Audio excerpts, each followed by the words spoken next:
certificate accounts for 940,366 candidates and is followed by the NCV with 166,184 candidates. The balance is accounted for by candidates who wrote NATED N2 to N3 and GETC examinations. The approval statement to be read by Professor Eunice Balim will provide the exact details by qualification and assessment body. The 2022 NSC cohort is the 9th to sit for the examinations based on the curriculum and assessment policy statement, that is CAPS curriculum.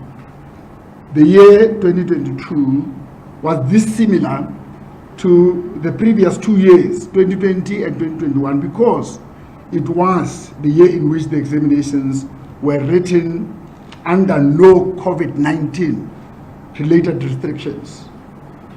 While we acknowledge that the class of 2022 might have suffered the worst part of COVID-19, in that they were confronted with a disrupted academic year when in grades 10 and 11, in 2020 and 2021 respectively, Umalusi is satisfied with the kinds of interventions that the Department of Basic Education and all other assessment bodies put in place to reduce the negative impact of lost time emanating from the disruptions of the COVID-19 pandemic.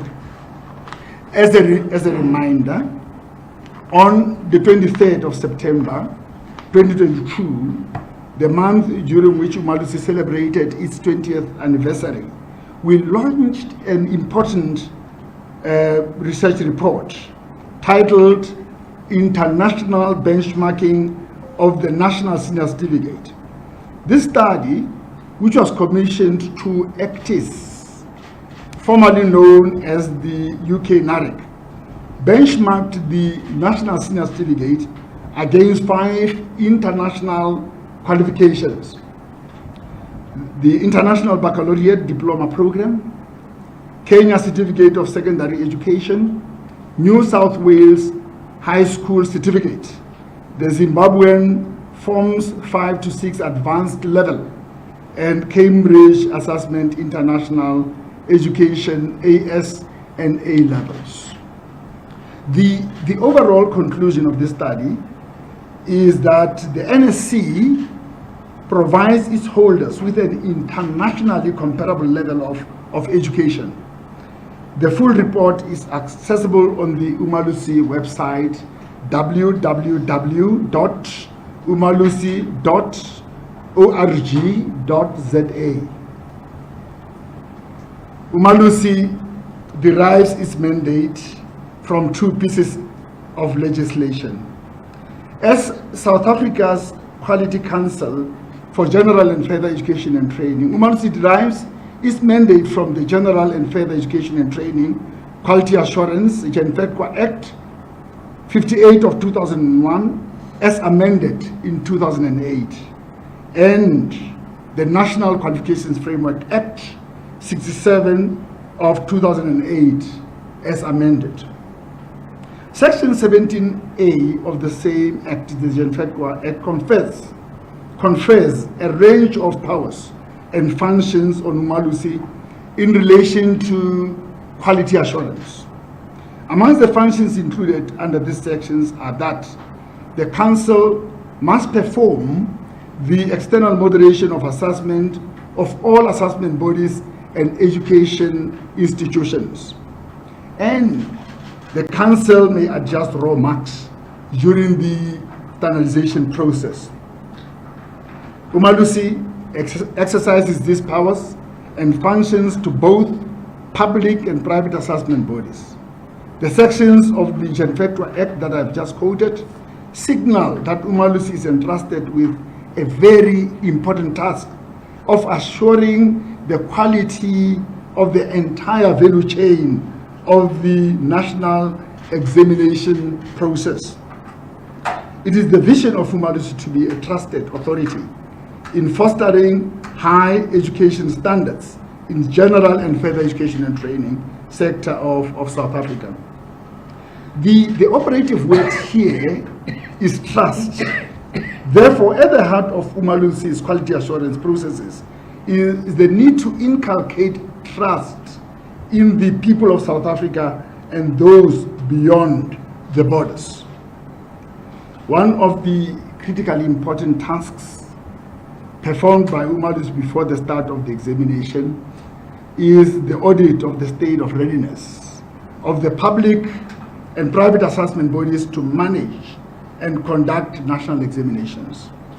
This was done, and Umalusi reported publicly on 14 October 2022 that the system was ready to conduct, administer, and manage the 2022 end-of-year national examinations.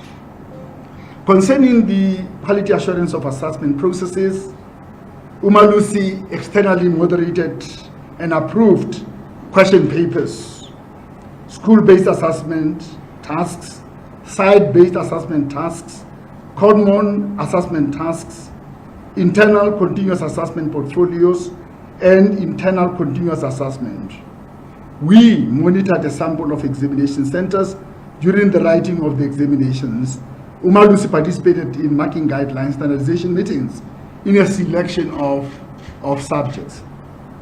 Umalusi monitored selected marking centers during the marking process and verified quality of marking in selected subjects.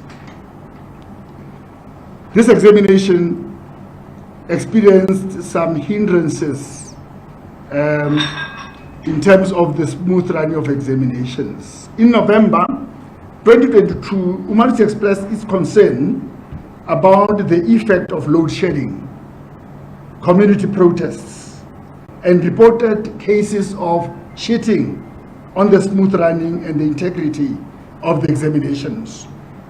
With regard to load shedding, Umalusi is pleased that all assessment bodies heeded the advice to make alternative arrangements to mitigate the possibility of load shedding, particularly on the days when subjects such as computer applications technology, CAT, and information technology, IT, were written. In relation to community protests, Umalusi received reports that in instances where candidates either started the examination later than the stipulated time or missed them completely on the scheduled date due to no fault of their own, alternative arrangements were made to the affected candidate to write the examination like every other candidate.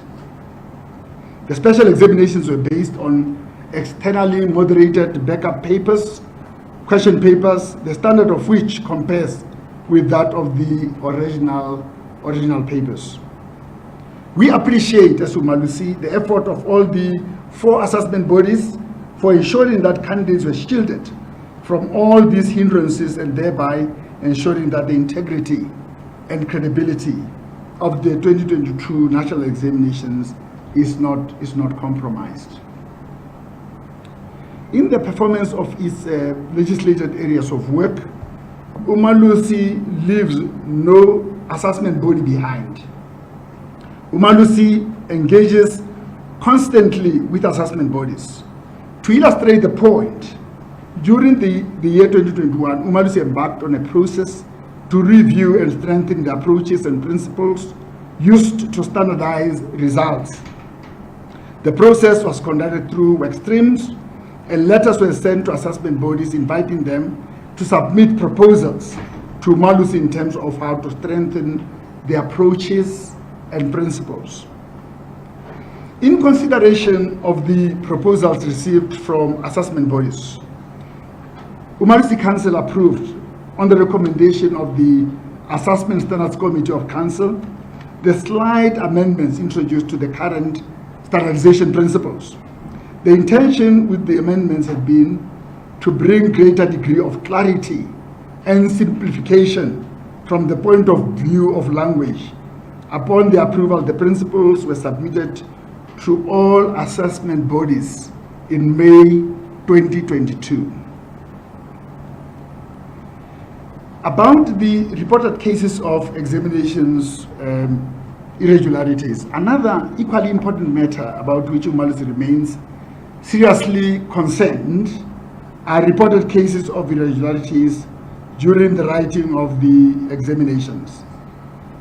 According to the reports received from different assessment bodies, different forms of cheating were uncovered in some centers during the examinations. This includes candidates found in possession of crypt notes and or cell phones, sharing of answers via WhatsApp groups, imposters found in the examinations rooms. Some answer scripts had different handwritings, etc. Based on the magnitude of the offenses, different sanctions have been meted out against the candidates involved in such malpractices, such as the nullification of results, barring the candidates from writing the examinations for either one or two examination cycles. Professor Yunus Balim will present more details on these matters in his report. Umalusi gives commendation to all the assessment bodies for having uncovered the malpractices and dealing with the culprits. This is one important way of safeguarding the integrity and credibility of all the qualifications on the Umalusi sub-framework of qualifications. Umalusi remains concerned, ladies and gentlemen, about some of the questions that were found problematic in some subjects during this examination cycle. Let me briefly share with you examples of cases where questions were excluded from the marking process because of their problematic nature.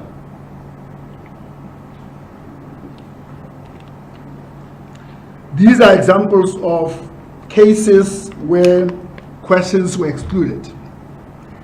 With the Independent Examinations Board, IEB, their NSC History Paper 2, question 3.4.1 carried 2 marks. It referred candidates to find a historical concept in paragraph 2 instead of paragraph 1. Still with IEB, GTC English, question 5A and question 5B, worth 4 marks, required candidates to identify the underlined words and write them in full where no words were underlined. So that left candidates lost. Department of Basic Education, National Senior Certificate, Mathematical Literacy, Paper 2. Question 426, 6 marks. Erroneously refers candidates to the year 2019 instead of 2020. NSC Sepedi Language, Paper 2, question 2.5, 2 marks. Refers to an incorrect word that was used. The wrong word, hakancho, instead of hakanchano, was used. These problematic questions resulted in marking concessions being applied by the relevant assessment bodies for them to be excluded either entirely or partially from the question papers. Some of the requests for marking concessions were granted, whereas others were rejected. Regarding the problematic question 5.1, allocated 7 marks in mathematics paper 2, Professor Balim will present findings of the report of a 3-person independent panel appointed by Umalusi to investigate how the errors in the mathematics paper 2 may have crept in and went undetected until the final question paper was administered by the Department of Basic Education on the 7th of November 2022. What I can report now is that prior to the receipt of the report, Umalusi had, based on its obligation to mitigate the possible impact of the error on learner performance, advised the DBE to exclude the faulty question in its entirety from the marking. Therefore, no marks were allocated to question 5.1, 7 marks, thereby reducing the total of 150 marks by 7 marks to 143 marks for all candidates. All candidates were marked out of a total of 143, and the marks achieved by the candidates were converted to a mark of 150 marks through a scaling process. Such errors cannot be justified and are therefore regrettable. Umalusi wishes to apologize profusely for these errors in question papers. The South African public must find comfort in the fact that Umalusi, as a quality counsel, has tried and tested methods to remedy the situation where such unfortunate errors are detected late in the question paper. Our tried and tested approaches ensure that no learner is disadvantaged by the error in the question paper. The mitigating measures are implemented either during marking or during the standardization meetings. The greatest mistake is to imagine that human beings will never commit mistakes. Mistakes will always happen, ladies and gentlemen, where human beings are involved. The test of the resilience of the system is found in a system that is able to self-correct and normalize the situation in the unlikely event of errors being detected late in the value chain. There lies the strength of the system, that we are able to correct and level the playing field where errors are detected late in the system. Umalusi will be hosting a webinar on question paper development processes, the use of the missing script formula, the examination concessions, and the scaling up formula used when a question is discarded because it was wrong. The webinar will be in February 2023. The members of the media will be invited to this webinar. February 2023, we have an appointment. Regarding all matters concerning how these examinations were run, Umalusi is finalizing detailed reports to highlight areas of non-compliance and directives for compliance and improvement for the future for all assessment bodies. That report will be sent to the different assessment bodies and it will be put on our website. About standardization of examination results. Standardization, colleagues, is a quality assurance process that is based on principles and is used worldwide to mitigate the impact on learner performance caused by factors other than the learner's subject knowledge, abilities, and aptitude. Any large-scale examination process invariably has many and varied sources of variability. Most of these are unplanned, unintended, and undesirable. They vary from mistakes in a question paper to subtle issues of level of difficulty of a question paper and possible multiple and valid interpretation of questions. In the main, standardization has two objectives. First, to ensure that a cohort of learners is not advantaged or disadvantaged by factors other than their knowledge of the subject, abilities, and their aptitude. Second, to achieve comparability and consistency of learner performance across the years and the various subjects within the given year. The approach that Umalusi uses to standardize marks is norm referencing. In simple terms, this means that whenever there is a deviation from the norm in terms of performance, the whole distribution, not individual marks, is adjusted either upwards or downward towards the norm. As I mentioned already, the direction of adjustment, downward or upward, is based on the evidence presented. Subjects are standardized individually and in a non-iterative manner.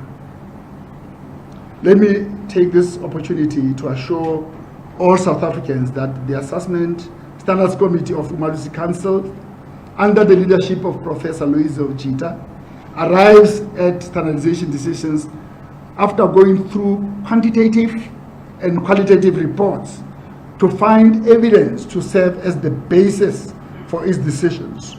Thus, the decisions of the committee are not based solely on statistical information, graphs and tables, but also on qualitative reports that we receive from the experts, be they researchers, examiners, internal moderators and external moderators. Colleagues, we consider all forms of evidential information when we standardize. Umalusi is deeply indebted to the ASC because it carries responsibility for ensuring that Umalusi truly honors its vision of being a trusted authority in fostering high education standards in the general and further education and training space. The ASC Assessment Standards Committee is constituted by highly qualified academics who are willing to sacrifice their valuable time during the festive season to ensure the best outcome for our learners. As I conclude, I want to inform members of the public that Umalusi is seriously concerned about candidates who register to write examinations at unaccredited private centers. It is equally concerning that there are some unaccredited centers, independent schools and private colleges that admit learners fully aware that they are operating unlawfully. In this regard, we urge the public to access a presentation titled "What to Look For in Choosing an Independent School or Private College" on the Umalusi website www.umalusi.org.za. That is our website. This information is very useful because it assists you to verify if an independent school or a private college is accredited before you can register with it. Finally, I want to express Umalusi's deep appreciation to every single player in both the public and private assessment system for putting great effort into ensuring that the class of 2022 reaches this stage. Ladies and gentlemen, I thank you. Please join me in welcoming the chairperson of the 6th Umalusi Council, Professor Eunice Balim, to present the details of the findings of Umalusi's quality assurance in respect of the results of examinations conducted and managed by the IEB, Sakai, DBE, DHEAD in November 2022. Professor Eunice Balim is the founding Vice Chancellor of Solplaki University in Kimberley. He is now Emeritus Professor in the Engineering Department at the University of Witwatersrand. Professor Balim, you're welcome. Thank you very much. Thanks for listening to me, ladies and gentlemen. Thank you, Dr. Rakometsi, and thank you very much for your introduction. Greetings all, and a warm welcome to this briefing. I want to, of course, acknowledge the CEO of Umalusi, Dr. Rakometsi, the Umalusi management and staff, members of the media, ladies and gentlemen. Please allow me to make two brief points which are related but not really on the script on behalf of Umalusi Council and Umalusi itself. The first is to just express our sadness at the passing of Mefrini Jinwala. She lived a life in which she pursued a good purpose, and she served that purpose very well.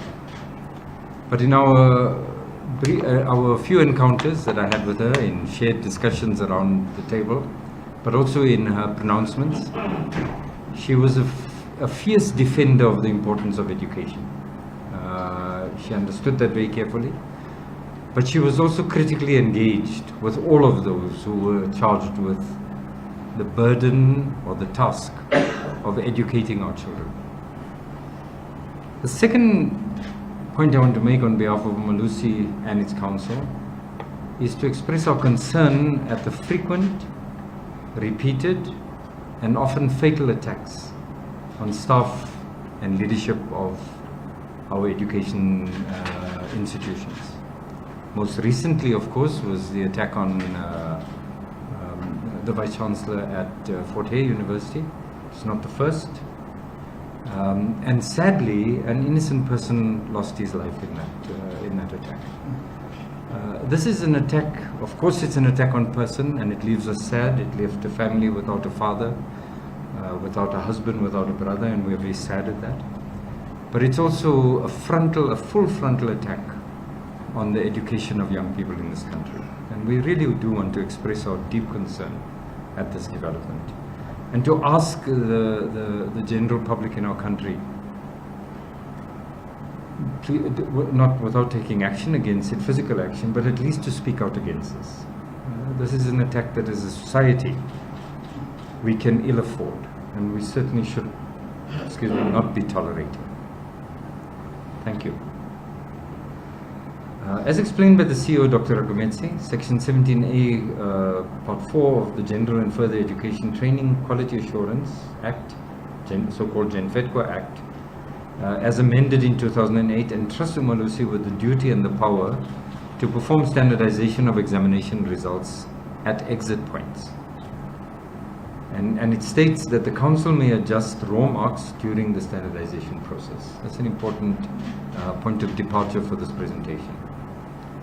Accordingly, the Assessment Standards Committee of ASC of Umalusi Council held its meetings between the 12th of December 2022 and the 9th of January 2023 to standardize the results of examinations in 510 subjects. The subjects are spread over 4 qualifications that are assessed by the Department of Basic Education, the Department of Higher Education and Training, the Independent Examinations Board, and the South African Comprehensive Assessment Institute. Colleagues, the standardization principles of Umalusi are a matter of public knowledge. Employers and education institutions that are expected to make judgments on employment and admission based on learner achievements draw confidence from the fact that Umalusi relies on consistently applied and defensible standardization principles in adjusting marks. More importantly, parents and learners rely on persistently applied educational principles to ascertain the reliability and validity of the results that their students achieve. It is this awareness that gives such institutions and other stakeholders confidence in the results that appear on a learner's certificate of educational achievement. It is necessary at this stage to remind us about 3 of the important principles of standardization. The first is that in general, adjustments should not exceed 10 percentage points, or the so-called historical average, what is referred to as the norm. And there are 2 subcomponents to this point. The first is that no adjusted mark should go beyond the norm or the historical average. And the second point is that no adjustment should exceed 10 percentage points. In exceptional circumstances, sorry, my technology has done a strange thing. It's gone to the end of my presentation. It's probably telling me something that I should hurry up. I do have a hard copy if necessary. In exceptional circumstances, adjustments in excess of 10% may be considered and recommended by the Assessment Standards Committee to EXCO of Council for approval, in instances where there are compelling reasons to do so. However, this principle should also be read in conjunction with the idea that adjustments do not go beyond the norm. In the case of individual candidates, the adjustment affected should not exceed 50% of the raw mark achieved by the candidate. Again, this principle should be read in conjunction with the first principle that I read. As Dr. Rakometsi has mentioned, the standardization principles were strengthened in 2022 in consultation with all 4 assessment bodies. I find it necessary to inform South African public that the ASC arrives at its decisions after going through various qualitative and quantitative reports to look at evidence that can serve as the basis for its decisions. In other words, this is not a formulaic approach. While there is a formula, the committee does not rely entirely on a mathematical formula. The committee spent a considerable amount of time carefully analyzing and discussing the information at its disposal in connection with each of the subjects presented across the 4 qualifications assessed by the 4 assessment bodies. The council is quite involved and rigorous, the process is quite involved and rigorous, and this is done to safeguard the integrity and credibility of all the results presented. It is equally important to inform members of the public that the Assessment Standards Committee's standardization process have built-in mechanisms for review and appeal, to be used whenever an assessment body presents a proposal which differs from the decision of the ASC. One such mechanism is the practice of parking subjects, to allow the assessment body to gather new evidence and to strengthen its argument that it wishes to present to the ASC in motivation for an alternative proposal for standardizations. And these are very carefully considered. The final decision of the ASC are then presented for the consideration of the Executive Committee of Council during its meetings to approve the release of results. I'm now going to present EXCO's approval decision for each qualification and assessment body, starting with the National Senior Certificate. The NSC is offered by 3 assessment bodies, namely Sakai, the IEB and the DBE. Remember, the first 2 are private assessment bodies, while the DBE is a public assessment body. Let me start with the results of the South African Comprehensive Assessment Institute, or Sakai. The Sakai has for the first time conducted and managed the 2022 examinations as a fully accredited assessment body after Umalusi granted it full accreditation status to assess the NSC and the General Education and Training Certificate for adult education and training, with effect from the 1st of October 2022. The Sakai administered the NSC exams to 4,951 candidates in 2022. The Sakai presented to Umalusi 25 subjects for standardization. After considering reports and the reports presented, raw marks were accepted for 15 of these subjects, so 60% of them.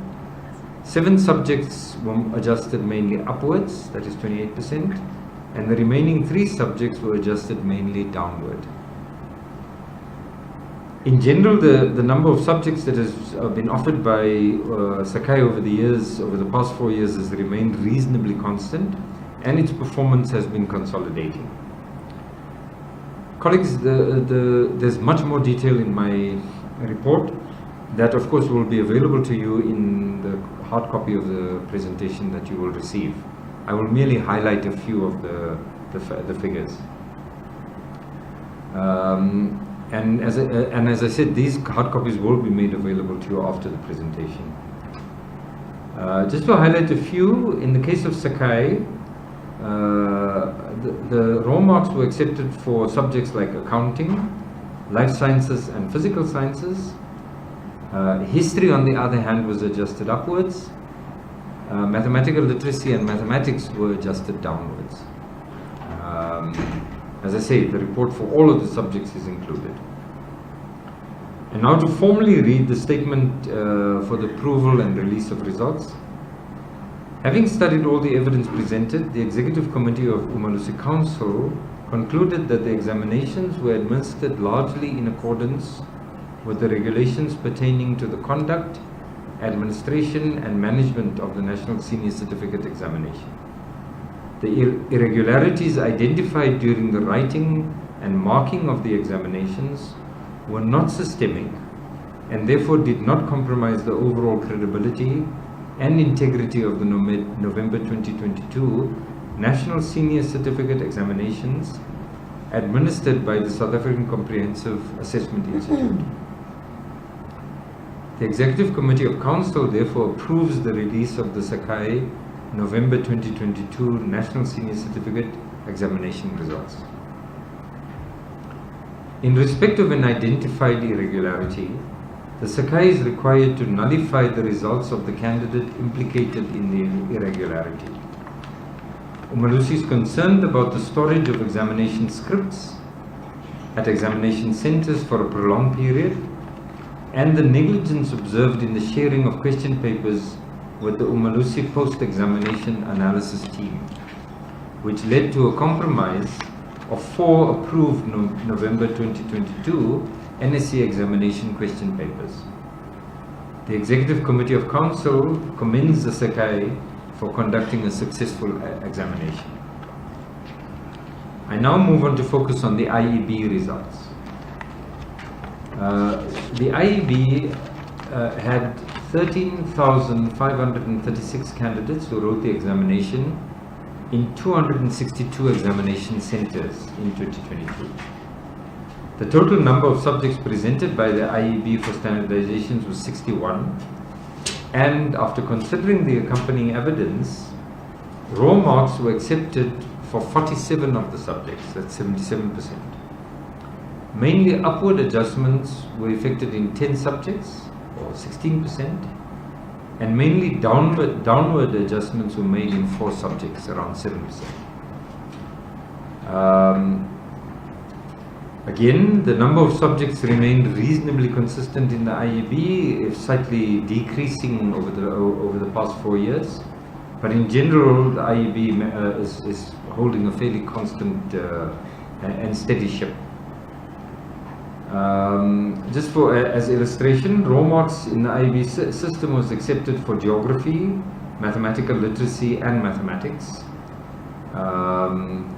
Mainly upward adjustments were effected for history, and mainly downward adjustments effected for accounting and for life sciences.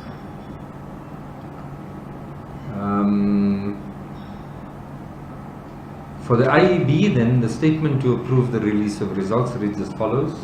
Having studied all the evidence presented, the Executive Committee of Umalusi Council concluded that the examinations were administered largely in accordance with the examination policies and regulations. The irregularities identified during the writing and marking of the examinations were not systemic and therefore did not compromise the overall credibility and integrity of the November 2022 National Senior Certificate Examinations administered by the Independent Examination Board. The Executive Committee of Council therefore approves the release of the IEB November 2022 National Senior Certificate Examination results. In respect of identified irregularities, the IEB is required to nullify the results of all candidates implicated in irregularities. The Executive Committee of Council commends the IEB for conducting a successful examination. Colleagues, the third set of NSC results that EXO considered are those of the Department of Basic Education. The DBE's examinations were administered to 921,879 candidates. Of this number, 167,119, or just around 18% of candidates, were part-time candidates. The examinations were administered at 6,907 centers throughout the country. Marking of examination scripts happened at 191 centers. The DBE presented Umalusi with 66 subjects for standardization. And after considering these and analyzing and intensely discussing qualitative and quantitative information provided to the Assessment Standards Committee in connection with each of the 66 subjects, raw marks were accepted for 47 subjects, that's just over 71%. Mainly upward adjustments were made on 16 subjects, or around 24%, and mainly downward adjustments were affected in 3 of the subjects, and that's around 5%.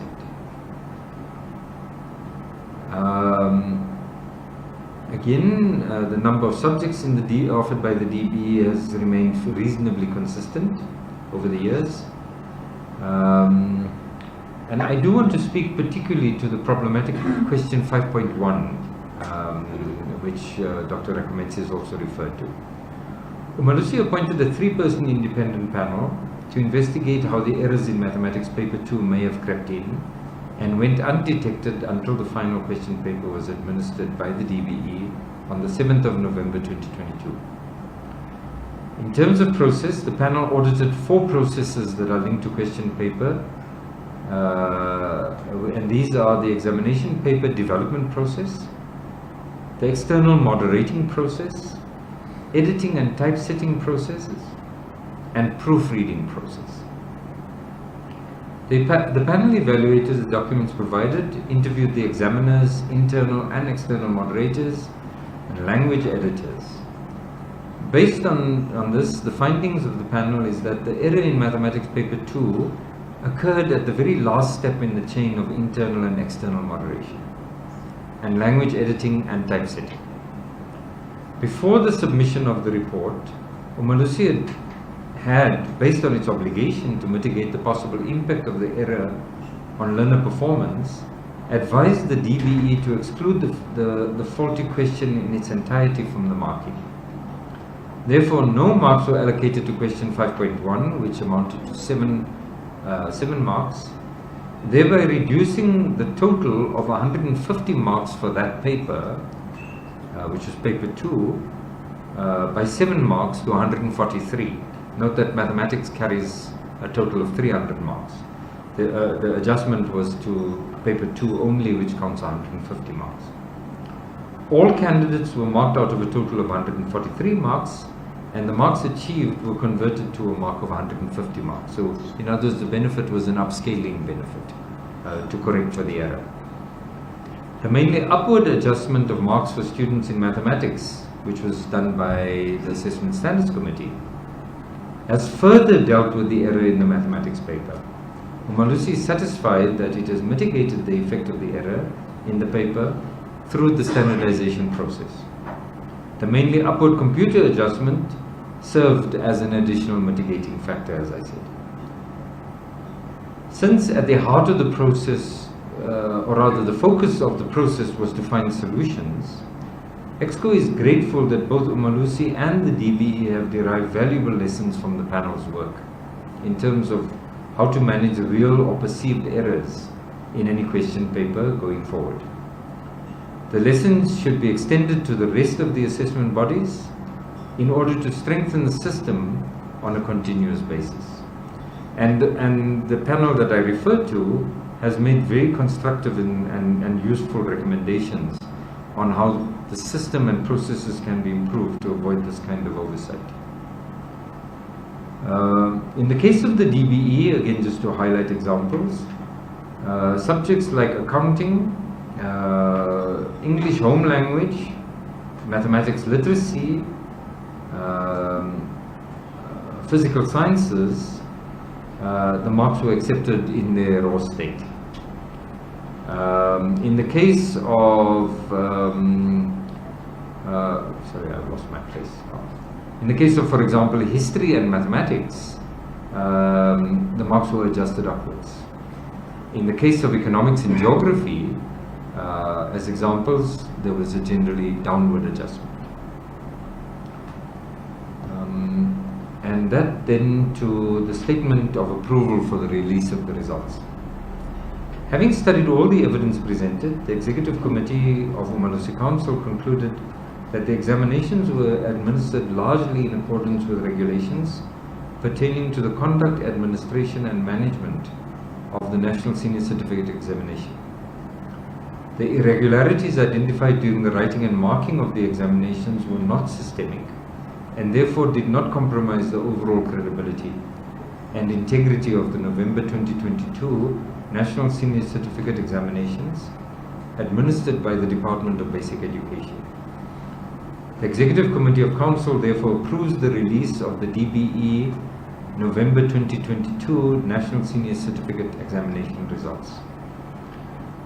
In respect of identified irregularities, the DBE is required to block the results of all candidates implicated in irregularities, including the candidates who were implicated in alleged acts of dishonesty, pending the outcome of the DBE investigations and verification by Umalusi.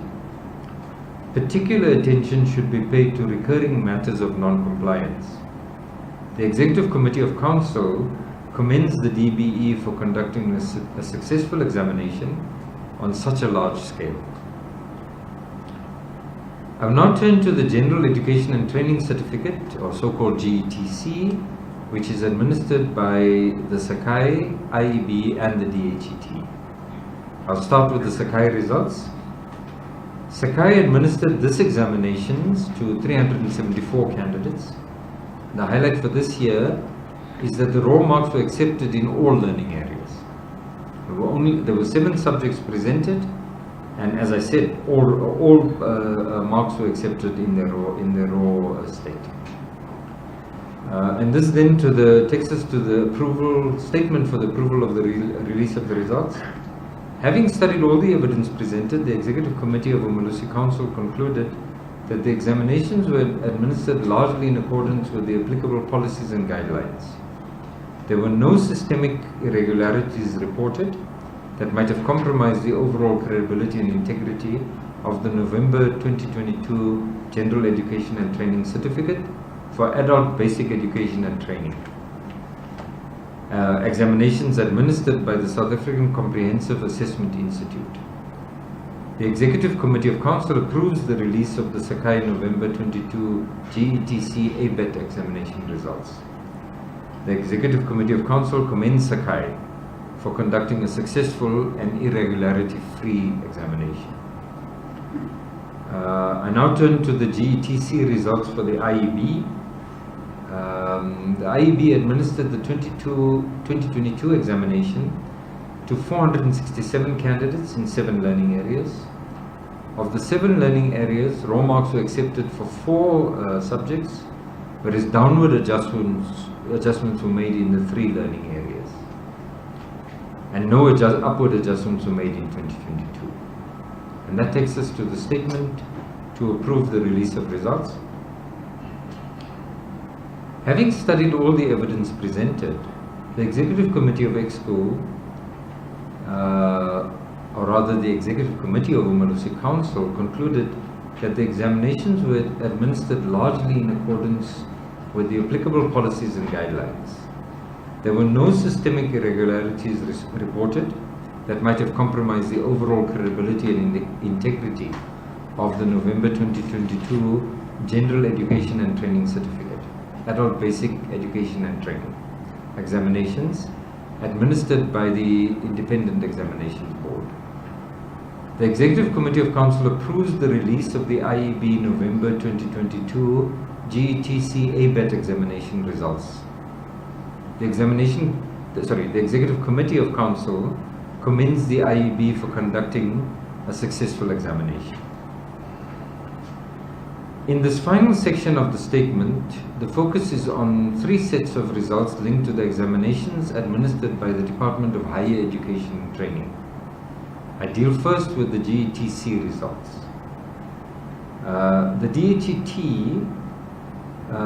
administered these examinations to 36,742 candidates in 26 learning areas. The 26 learning areas were presented for standardization, and the decisions taken were as follows. Raw marks were accepted for the 10 learning areas.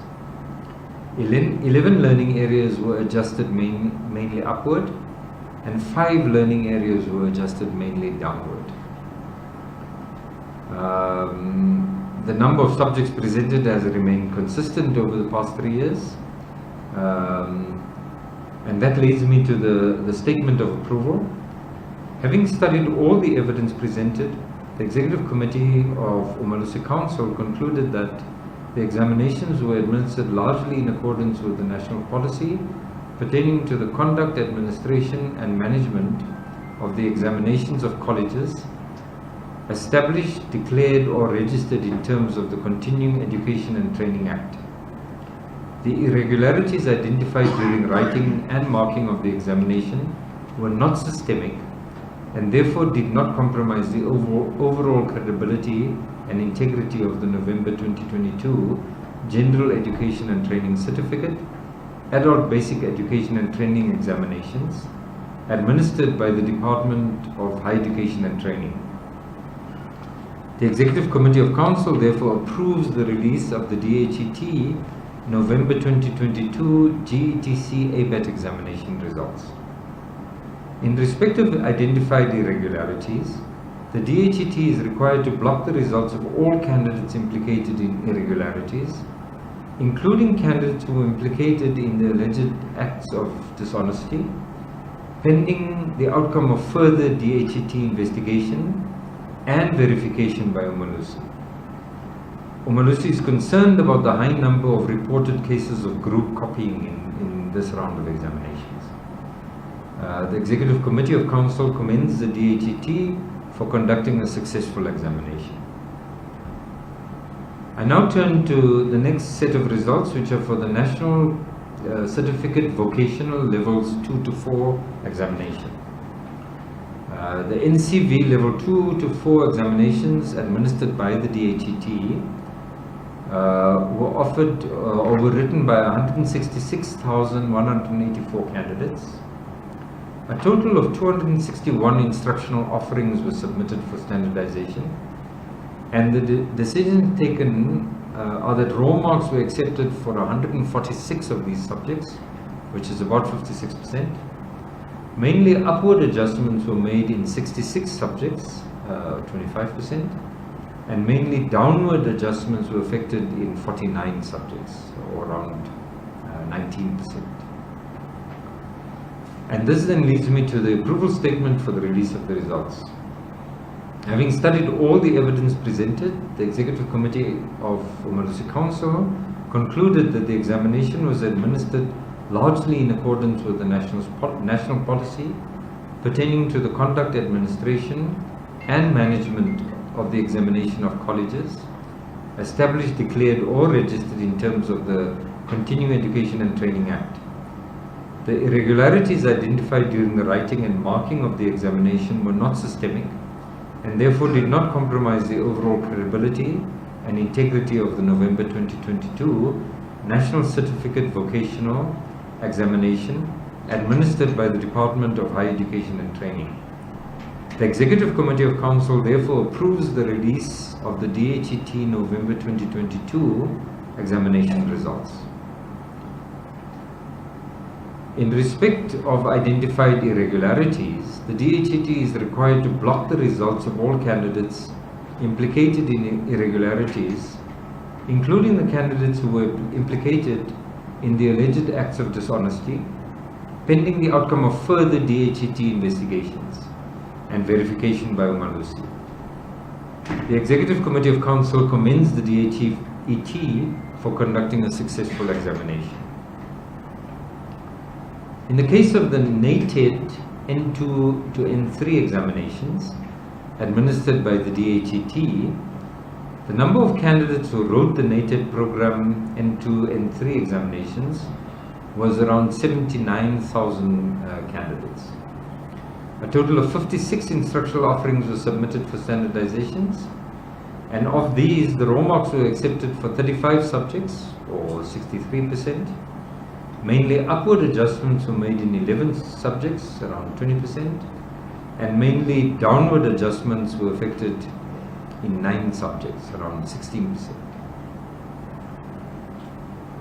Ladies and gentlemen, I must report that one of these subjects, the Electrical Trade Theory N3, could not be standardized for 2 reasons. Firstly, while Umalusi moderated and improved a question paper in the subject, the paper that was administered by the DHET on 22 November 2022 was not the one that was approved by Umalusi. Secondly, the paper that was administered by the DHET contained questions worth 73% of the marks that were based on an old syllabus. For these reasons, the SC felt that these were not sufficiently credible results to be standardized. The DHET has informed Umalusi that it is arranging for the candidates concerned to rewrite this examination on the 6th of February 2023. Thereafter, the results will be submitted to Umalusi for standardization and formal approval. The statement regarding the approval of the results then reads as follows. Having studied all the evidence presented, the Executive Committee of Umalusi Council concluded that the examination was administered largely in accordance with national policy pertaining to the conduct, administration and management of examinations of colleges, established, declared or registered in terms of the Continuing Education and Training Act. The irregularities identified during writing and marking of the examination were not systemic and therefore did not compromise the overall credibility and integrity of the November 2022 NATED Report 190-191 Engineering Studies N2 N3 examinations administered by the Department of Higher Education and Training. The Executive Committee of Council therefore approves the release of the DHET November 2022 NATED N2 N3 examination results. The DHET is required to, in respect of identified irregularities, block the results of all candidates implicated in irregularities, including candidates who are implicated in the alleged acts of dishonesty, pending the outcome of further DHET investigation and verification by Umalusi. They are also to nullify the November 2022 Electrical Trade Theory N3 examination results. They are to block the results of candidates and centres that fail to comply with ICAS requirements, pending the outcome of further investigations by the DHET and verification by Umalusi. Develop a strategy to address the recurring irregularities that emanate mainly from private colleges and report on progress to Umalusi. DHET is also to submit a report on the action taken against officials implicated in irregularities. The Executive Committee of Council commends the DHET for conducting a successful examination. Regarding directives for compliance and improvement, on the basis of findings emanating from the quality assurance process that were conducted by Umalusi for each of the assessment bodies, during and after writing of the examination, Umalusi has issued to the relevant assessment bodies specific directives for compliance and improvement. The assessment bodies concerned are required to submit to Umalusi by the 15th of March 2023 their plans indicating how they will address the areas that have been flagged. In conclusion, therefore, as the Council for Quality Assurance for General and Further Education, we would like to urge all assessment bodies to ensure that the interests of students continue to be protected by the integrity of the system. Umalusi Council will continue to strive for a system that maintains high quality standards in the interests of South African learners for whom education is a constitutional right. It is precisely for this reason that all stakeholders within the South African education system are urged to approach the education of our children as a matter of social justice. As pointed out by our CEO, Dr. Rakometsi, Umalusi has put in place rigorous and robust procedures that provide assurance that all learners receive appropriate recognition for their performance in line with agreed national standards, so that no learner should feel that he or she was born in the wrong year. I thank the CEO, Dr. Rakometsi, his management team, and the staff in general at Umalusi for the excellent work that they produce at all times. These people work tirelessly and under tremendous pressure to deliver what is best for the country. I would like to thank the members of the Assessment Standards Committee under the leadership of Professor Lois Ojita for a job very well done. On behalf of Umalusi Council, I wish to extend our hearty congratulations to the learners who have succeeded in these examinations. Congratulations are also due to their teachers, their parents, the guardians, and all those who have helped to support these learners in their studies. To those who have not succeeded, there is another chance for you. This year's for you in this year's examinations. Please do not give up. Take heart, work hard, and you will do better this year. I wish you all the best in 2023, and I thank you for listening to me.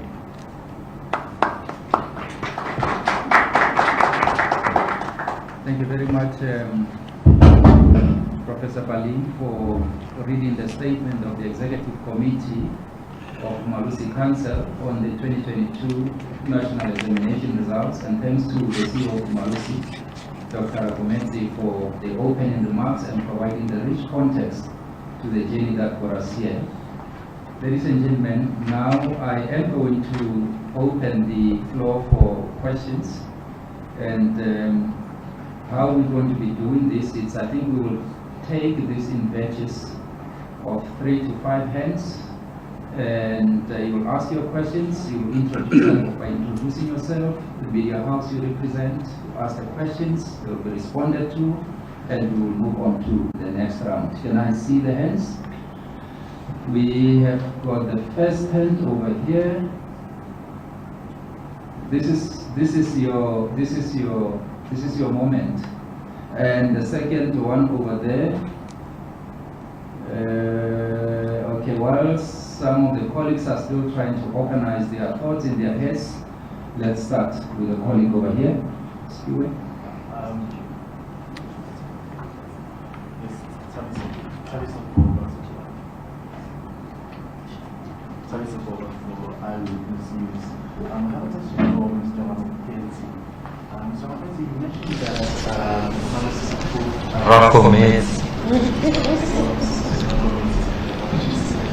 You mentioned that the council approved the slides implemented. Could you just please elaborate on what the main entails?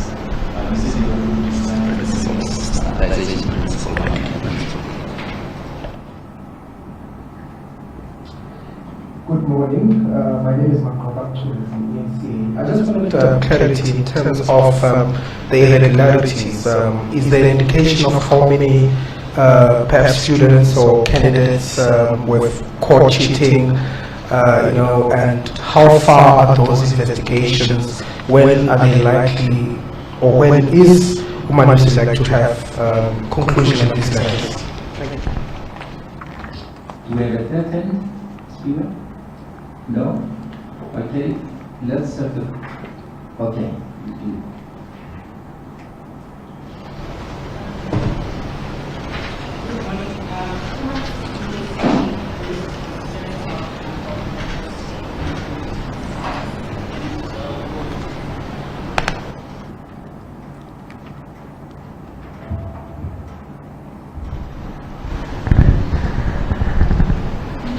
Good morning. Umalusi previously raised concerns regarding Tell us who you are. Homonym on UFM. Umalusi previously raised concerns regarding the number of learners taking mathematics and science amid the fourth industrial revolution. Are you seeing any improvement in the number of learners taking these subjects when you compare them to last year in the private and the public sector? Okay, let's then allow the two panel members to provide responses to the questions. Thank you very much, Mr. Lipota. Is my mic on? I'm going to give a response, as Professor Balim rightly put it. Rakometsi is responding. Rakometsi is responding. Yeah, indeed, the standardization principles were reviewed. How we went about the review of the standardization principles is that we invited the assessment bodies to make their submissions to Umalusi as to what they want to have reviewed. Having received the inputs from all the assessment bodies, we sat down, looked at them, and applied our minds on what is reviewable and what is not. That was with the management of Umalusi. Thereafter, we took them to the recommendations to the Assessment Standards Committee of Council. And the Assessment Standards Committee looked at them, cleaned them, and ultimately took them to Council for ratification. Now, in the main, the standardization principles have, in essence, remained the same. What has changed is the language in which they were put, so that the language was simplified, so that everybody in the sector who has to have the results of his or her assessment body standardized could understand, so that there is common understanding. As a result, when we meet for standardization meetings, 90% of the proposals that are made by the assessment bodies were in agreement because of that common understanding of the standardization principles, because of the simplification of the language. Regarding the irregularities, let me focus on maybe the DBE. We've got irregularities that have been resolved. They are in two categories. Possible assistance is no more an issue. They've been resolved. The result of those students will be released. Crib notes, cell phones for the National Senior Certificate, group copying, and so forth and so on. Now, there are some unresolved irregularities where further investigation has to be conducted, and whatever the outcome is still has to be submitted to Umalusi. I'm going to mention the unresolved irregularities.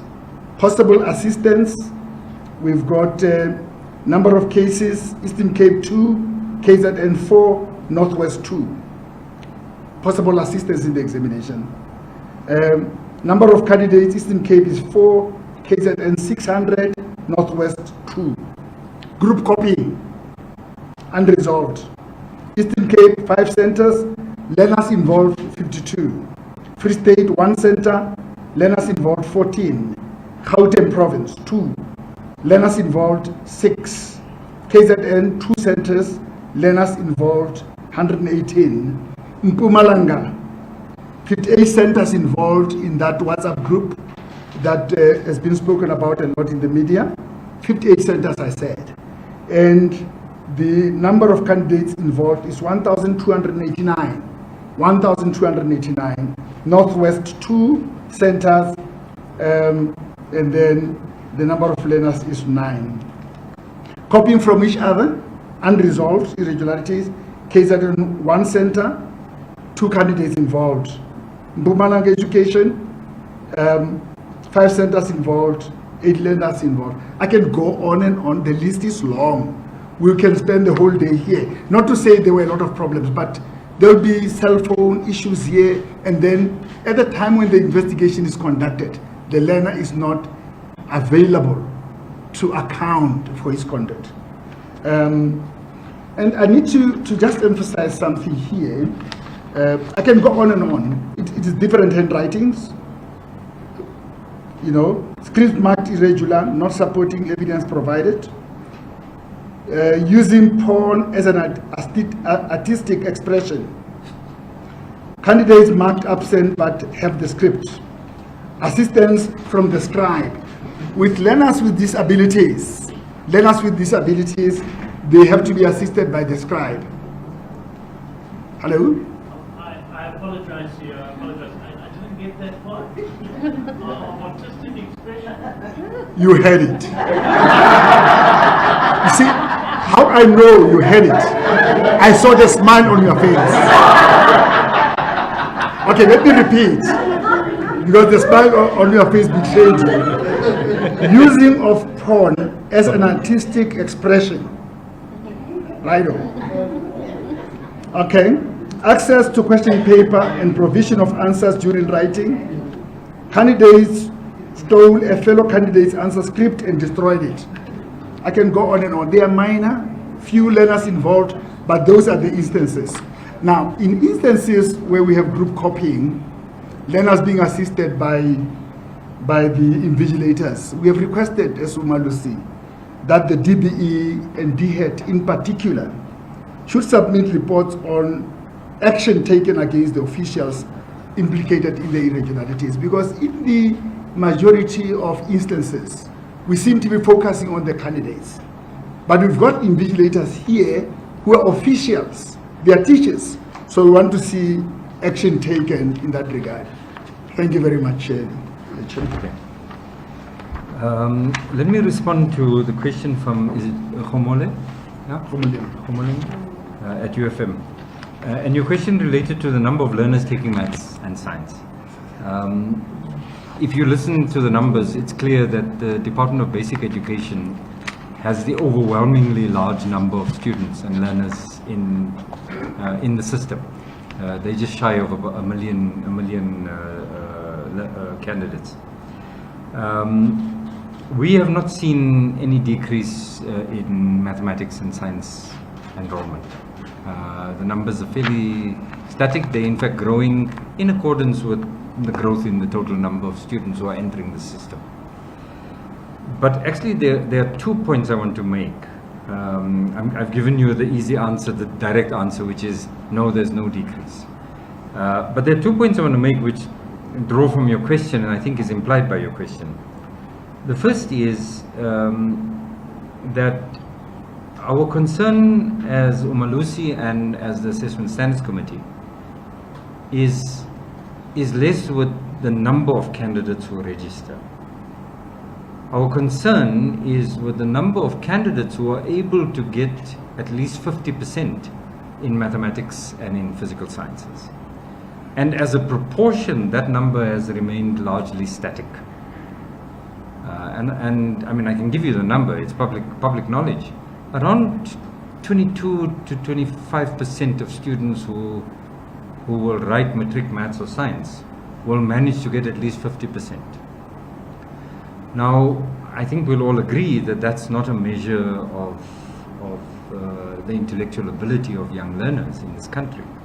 It is a measure of the way in which we enculturating, educating, acculturating them into this world of learning mathematics and science.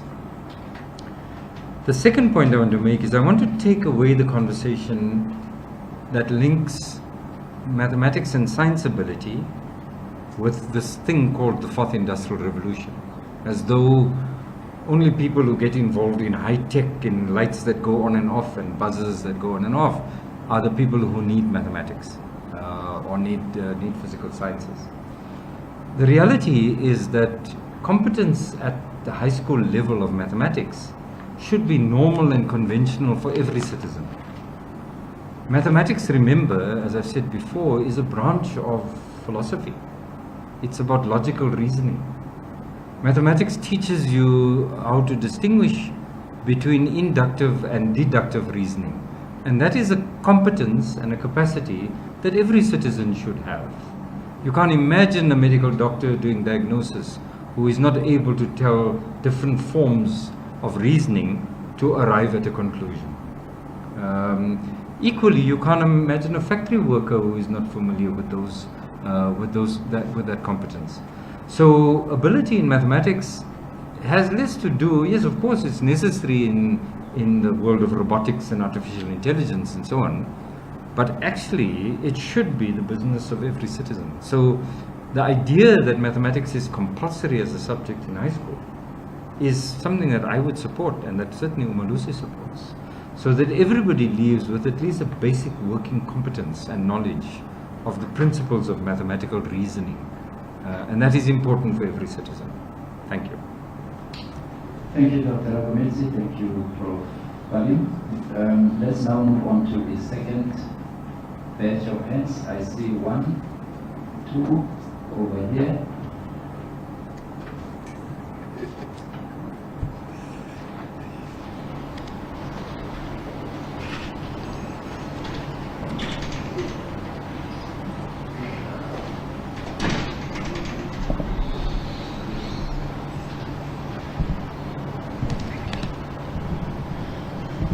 And while we're still doing that, we've organized line for everybody and we counted the number of RSVPs we received. So please don't leave.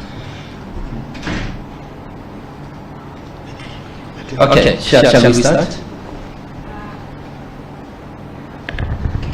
I just wanted to find out, I'm not sure who answered the question, in terms of the cheating and the irregularities that, in last year's exams, was seen in last year's exams. I just wanted to find out, is Umalusi as a body not concerned that it's beginning to look like, from where I'm sitting anyway, that we're reporting slightly more and more cheating. Spoke about the WhatsApp group that was, spoken about. We had similar incidences last year. I know Mr. Mhlanga himself intercepted a paper that was leaked as well last year. I'm just speaking about, are we not concerned about the cheating that seems to be, there seems to be a trend, especially also where invigilators seem to be helping, learners. Are we not concerned about the integrity of people that are tasked with ensuring that we are able to carry out a credible exam season?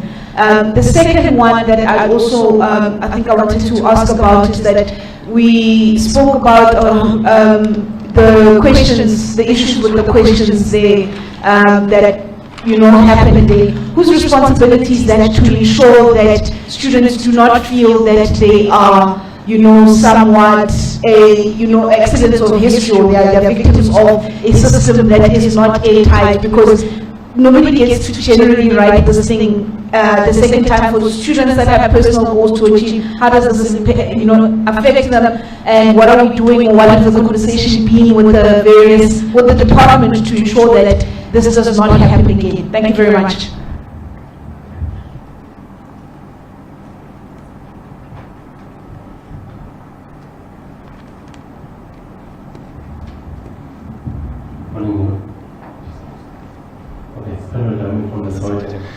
Just two questions. One, you mentioned that there are centers that administer the exam paper without accreditation. Can you get how many of those centers and how many learners wrote in those centers, and what's going to happen to the outcomes of those exams? Number two is, can you get an assessment from Umalusi as to whether the issue of irregularities is it getting worse or is it improving?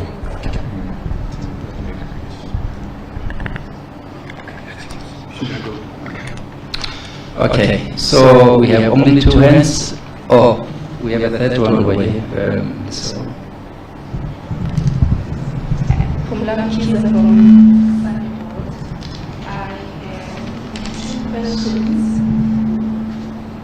I have two questions. One, just to get some clarity, the error on the question 5.1, you said it was introduced during editing and typecasting. Can you just confirm that? And in your reports you have raised a lot of issues regarding the setting of question papers, the quality of the setting of question papers by the Department of Education. What has been their reports in terms of the quality plans you have suggested? Thank you for the questions. Okay. Let me go first. I'm responding to Mahlaku, where you were talking about whether we are seeing more and more irregularities or not. And it is linked to the question that was asked by somebody else. So I'll ask both questions at the same time. We must find comfort in the fact that in these examinations, there have been no leaks. That has to be celebrated by South Africans. And that the irregularities that we have are maybe group-based and individual-based. And they are focused maybe in the centers. What we can expect is that with technological advancement, people will continue to to create new avenues to beat the system. So the different assessment bodies have been called upon to move with the times. Move with the times. You should not be surprised if in future we have examinations online, where the papers are released just before the examination commences. Those are the innovations that the department and all other assessment bodies are looking at to beat the system, so that they are looking at all those innovative ways. Yes, indeed, it is worrisome that invigilators, who are supposed to be officials of the department, assist learners. Where learners sign pledges, to pledge before the start of the examinations that they are not going to be involved in any chicanery. We would want to extend that, and we have asked the assessment bodies to extend that to the invigilators, just to prick their conscience, that I signed a document to say I'm going to respect the protocols, and I'm going to ensure that nothing that undermines the integrity of this examination is going to happen. Learners sign the pledge currently, invigilators must as well sign the pledge. Now, on the question of the mathematics error, who takes responsibility? Both the Department of Basic Education and Umalusi take responsibility. We take collective responsibility because we participate in the finalization of these papers. I may just add and jump to the question that was asked by somebody else, to say at what point did the error creep in? In the first iteration of moderating the paper, setting the paper, the error was not there. The error was not there. So what then happened is that the external moderator indicated the questions that need to be corrected. And question 5.1 was not one of them. Now, as the people were looking at the paper again, they realized that a symbol, a mathematical symbol, in question 5.1, the font was wrong. They inserted that new font. Now, when the external moderator looked at the paper again for the second iteration on his side, he only focused on those questions that he had said should be changed. That was just before the question paper was printed. That's how the error crept in. I want to repeat, we take collective responsibility, and it is not an error that we take lightly. As Umalusi and as the DBE, they'll speak for themselves, of course, but we don't take that question lightly. What have been lessons that have been learned out of this? And even with the three-panel member report, we are going to strengthen the system that in areas that have been pointed out by the panel members, to say even at the penultimate point of printing the paper, they must be again signed off by the internal and external moderators, and many other innovations that are suggested in the report. Now, regarding SPELO, the centers without accreditation and where learners write, we don't have such. I'll tell you why. Because if there were centers that are not accredited, would not be able to result the learners, because they wrote at a center that is not accredited. What the centers that are not accredited do is that they apply for a concession to Umalusi. And what we then do is we check them, and we write to the provincial head of department to say, are you willing to take responsibility for this center, for these examinations? If the HOD says yes, indeed, he'll then take responsibility for that center as the HOD, because that center is not accredited.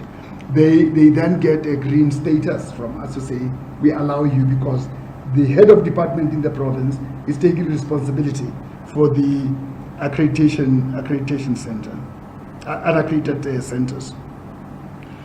I've also answered on the question of whether irregularities are getting worse or better. They are getting worse. People are desperate.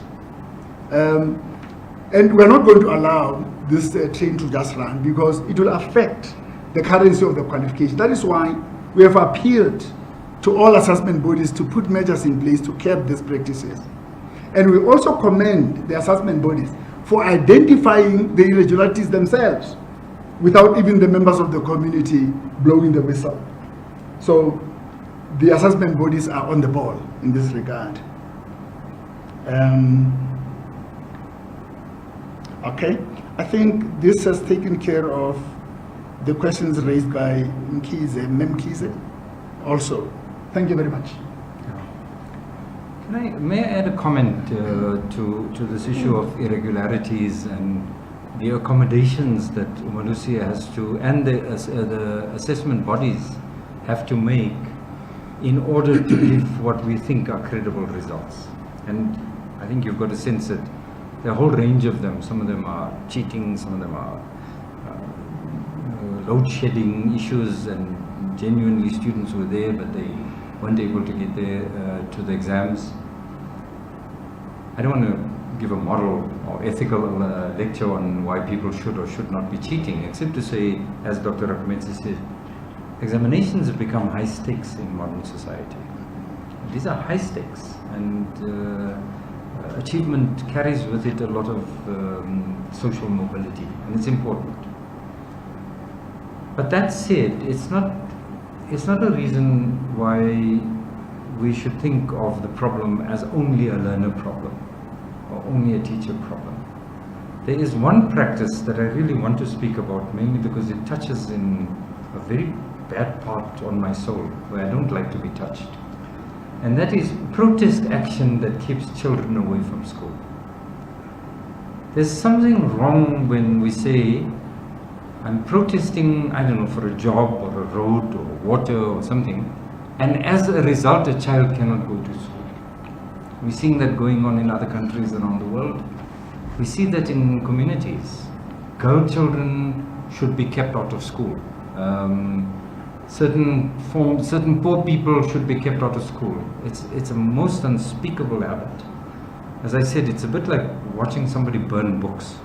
It's a horrible thing to see.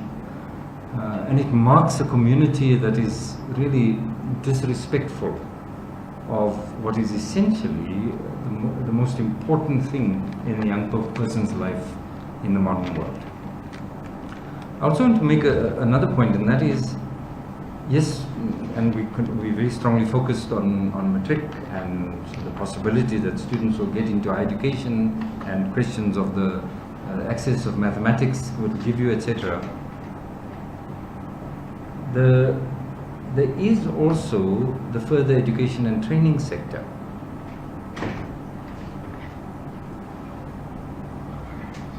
Which of course, for many learners who willingly or through the performance in the exams do not get into universities or university of technology, they will go into the further education and training sector, which is administered by the DHET. And for many of our young people, not only for them, but also as engine room of the economy, the development of high quality artisan training skills in modern manufacturing and industrial processes is becoming an important part of what it means to have a country that is on the path of economic development. And so equally we must focus on the quality, integrity of what is taking place at the further education and training centers, and difficult as that sector may be, and it is a difficult sector. The Department of Education and Training has brought muscle to the wheel, and we need to be aware of what's going on in that sector and keep an eye on the development in that sector. Because not only is it important for the economic development of this country, it also gives the possibility of many young people in this country the possibility of access to a dignified life, and that is no more than most people can ask for. Thank you. Thank you, Prof. Thank you, Dr. Rakometsi. Let's do the last one. If there are still colleagues who would like to clarify one or two things. Morning, Kawaka Mandala, SABC News. I just wanted to find out in terms of consequences of those that are involved in the irregularities. One of the things that you mentioned earlier, that some of the results have to be blocked. I just wanted to also find out how long does it normally take for the investigation to go on, and some examples of cases whereby someone has been found to have leaked or done something wrong. Are we seeing people being arrested? What has been happening? Looking at maybe previous years, are we seeing consequences to what is happening? And normally, in terms of investigations, how long does it normally take? Okay, let's also allow those media houses a chance to, those that have not asked yet. Okay, are we fine? Okay. Yeah, no, thank you. Maybe I should go for it. How long does it take to do investigations? It depends on the complexity of the irregularity that we are investigating, because it depends also on the number of people involved, what technology were they using, so we can't put the time frames. Sometimes it takes long. Our first experience with group copying in 2014 took very long, because it also depends on the cooperation of the culprits. Some of the learners did not want to come to present themselves with their parents, and it goes on and on and on, and it drags. Now, in terms of consequences, students could be barred from writing a particular examination for a year or two. And where that happens, and the qualification is offered by 2 or more assessment bodies, we inform other assessment bodies that this student has been barred, so that they are aware of it. So there are consequences for learners, there are consequences for teachers. And with the leakages of the papers in the past in the DHET, an individual was arrested. I've just lost track of what ultimately happened to that case. But people do get arrested. So the appeal that we want to make to the students who will be writing examinations at the end of this year is that please avoid any form of cheating in the system. The same appeal is made to the educators who serve as invigilators, that they should not try and compromise the system in any way, because they land themselves in trouble. Okay, thank you, CEO. Can I take it that we no longer have hands? Okay, so this then brings us to the last item. No, okay, so hopefully we will report as accurately as the information has been given to us. Not like saying Umalusi has asked for extension to release for the results of the release after the 20th. Okay, I am now going to ask Mayor Zoto Mudimakwani to do the concluding remarks and vote of thanks. The reason why the CEO has asked that the Mayor Mudimakwani be the one doing this is that this is the last session, the last media briefing before she goes on early retirement. Mayor Zoto? Thank you, Mr. Reporter. Good morning to the Chairperson of the Umalusi Council, Professor Banem, CEO of Umalusi, Dr. Rakomezi, officials of the different assessment bodies that are present today, members of the different media houses, ladies and gentlemen in this room, and those connected through the different broadcasting channels, as well as the different media platforms. As we come to the end of our media briefing for the approval of the release of the November 2022 National Examination results, it gives me great pleasure to extend our sincere gratitude to all of you for your presence at this media briefing. This day marks not only the end of the grueling process, but an important milestone for Umalusi and the various assessment bodies, as they finally deliver on their promise to their stakeholders.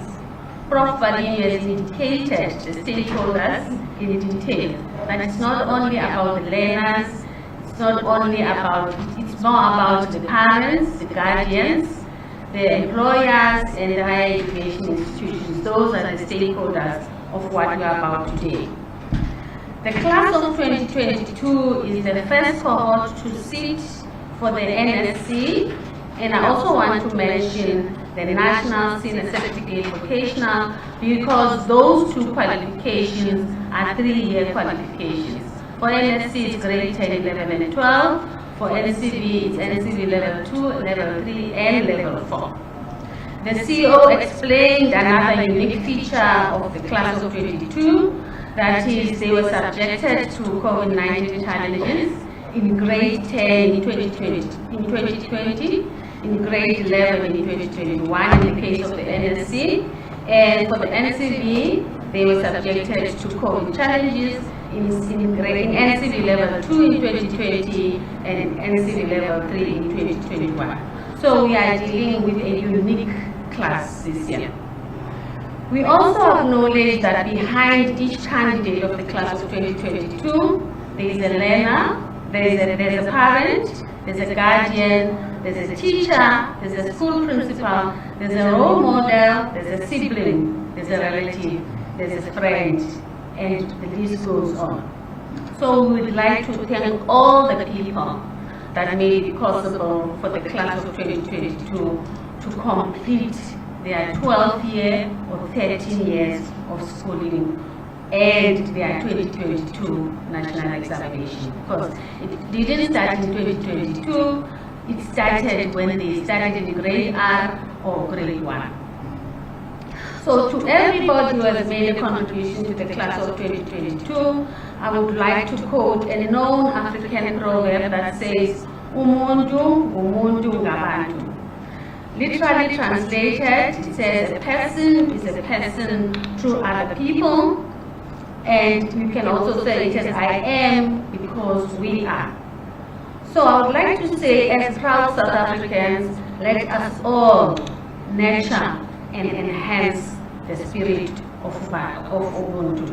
And to all those who have supported the class of 22, Siti Nangamso. We also like to convey our sincere thanks and appreciation in particular to the following: the Executive Committee of Umalusi Council under the leadership of Prof. Balim for pronouncing on the credibility of the November 2022 examinations. This was done on the 12th and the 30th of January in this same room. The pronouncement is made after a rigorous engagement with the reports received from the assessment bodies and the quality assurance of assessment units of Umalusi. And the reports tabled to EXCO, they provide a detailed account of the quality assurance as well as how the examinations were conducted, administered, and managed by the different assessment bodies. So without the pronouncement of the Executive Committee of Council, we wouldn't be able to have this media briefing today. So I would like to thank the Executive Committee of Council for pronouncing on the credibility of these exams. We also like to thank all the members of the Assessment Standards Committee, in the words of Prof. Balim, for a job well done. I think Prof indicated that the Assessment Standards Committee did a good job, so we want to confirm that. And the Assessment Standards Committee gives credence to the standards of learner outcomes at exit cons of the qualifications that are registered on Umalusi framework. And I also want to thank my boss, the CEO of Umalusi, Dr. Rakomezi, for his excellent leadership and strategic guidance, as well as all the executive management, senior management, and staff members of Umalusi who worked tirelessly and against stringent timelines. Your hard work, colleagues, is truly appreciated. You are indeed a service rendering a service to the nation. A special word of thanks goes to the four assessment bodies, as mentioned by Professor Balim, for conducting successful examinations, And also, we want to appreciate the ladies and gentlemen of the media for your willingness to cover this approval of the release of the 2022 national examination results. Your support is greatly appreciated. Your support in informing the nation about the mandate of Umalusi is appreciated. In conclusion, let me wish the class of 22 all the success they deserve in their future endeavors. To those who are not successful, I would like to let you know that whatever you go through in life is part of the journey, and this is not the end of the road. So you have to stay strong, believe in yourselves, and never give up. In the same, I wish the grade 12 class of 2023 a very successful academic year. The 2023 academic year commenced already on the 11th of January 2023 for inland provinces, and for coastal provinces, I think the academic year is commencing on the 18th of January 2023. So I would like to say to the class of 2023, set your goals and strive to achievement. Education is one of the key success factors in life. Allow me to conclude by quoting parts of one of President Mandela's quotes on education. As I said, it's part of it, it's not a full quotation. And it reads as follows: "It is through education that the daughter of a peasant can become a doctor, that the son of a mine worker can become the head of the mine, that a child of farm workers can become the president of a great nation." So I would like to say to the people in this room and those connected through the different platforms, we all have a role to play in educating our nation. To everyone, I would like to wish you a blessed day further and a prosperous 2023. Those who are traveling, wishing you traveling mercies. And lastly, we invite you to join us for lunch. Please note, Umalusi has received clean audits for consecutive years, and we don't want to spoil that record. so if you don't join us for lunch, we will incur fruitless and wasteful expenditure. So hence we are pleading for you to join us for lunch. I thank you. Thank you. Thank you, Major. Just in addition to what you say, just make sure you sign your name on the register so that we can prove to the CFO that so many people came to eat. Thank you very much. We did indicate when we started that those of you who would like to have interviews, they must contact Spiwe. So Spiwe will give me the list and then we can just finalize. Thank you, colleagues. Lunch is just outside. Thank you, Prof. Balini. Thanks, Dr. Rakometse. Thank you very much, Mezotwa. You've done a sterling job for the organization. The CEO always reminds us that there are so many innovations that you have introduced in the organization. And thank you very, very much for your hard work.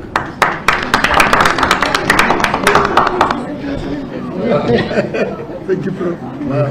Thank you. That's good.